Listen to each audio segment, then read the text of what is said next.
Merci, Monsieur le Président, mes chers collègues. Je souhaitais intervenir, ayant été vice-président en charge de la collecte du traitement des déchets jusqu'au mois de juillet 2020. Donc, j'ai pu participer à ce programme de collecte des déchets.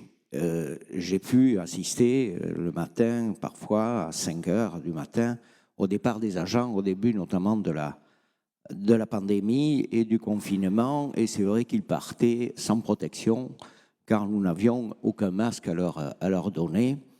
Nous avons réussi par des échanges à calmer un peu cette situation avant que les masques n'arrivent. Pendant que le confinement, où nous étions tous plus ou moins chez nous, tranquillement, au chaud, eux étaient sur le terrain pour collecter les ordures ménagères. C'était la poursuite du service public et assurer ainsi une sécurité sanitaire dans la métropole.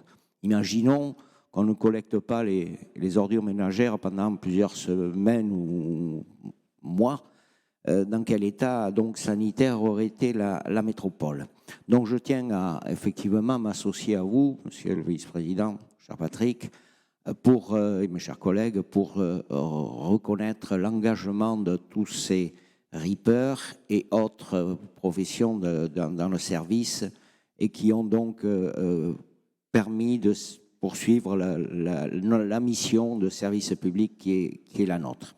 Au niveau du bilan, je crois que grâce à l'engagement du service, de l'ensemble du service de la collecte, le bilan était déjà relativement bon en 2014 par rapport aux autres collectivités. Je crois que ce bilan est encore relativement bon en 2020 par rapport à beaucoup d'autres collectivités. Bien sûr qu'il y a des nécessités d'amélioration et de rechercher de nouvelles actions, mais l'objectif va être que vous souhaitez atteindre sera certainement difficile. La marche est très haute et donc l'obtenir, ce moins 15%, sera, je crois, un challenge difficile. Les mentalités, cependant, ont changé dans la population et les comportements ont évolué.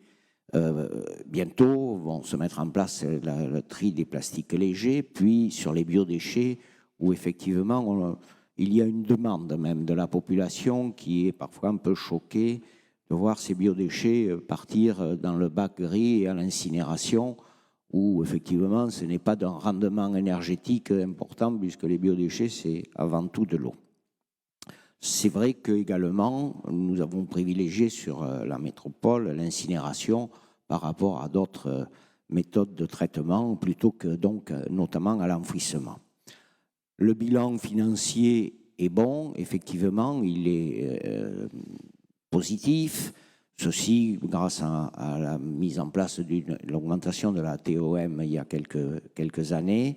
Et puis, effectivement, la négociation pour le traitement et le tri des déchets au niveau de Bègles, la négociation a permis effectivement de fortement abaisser le coût. Et ainsi, ce budget est en équilibre même donc positif et ne mérite pas, n'a pas besoin d'avoir recours au budget principal. Donc, je crois que la métropole, même si des améliorations doivent se faire, est assez exemplaire dans son traitement, dans le traitement d'ensemble et la collecte des déchets.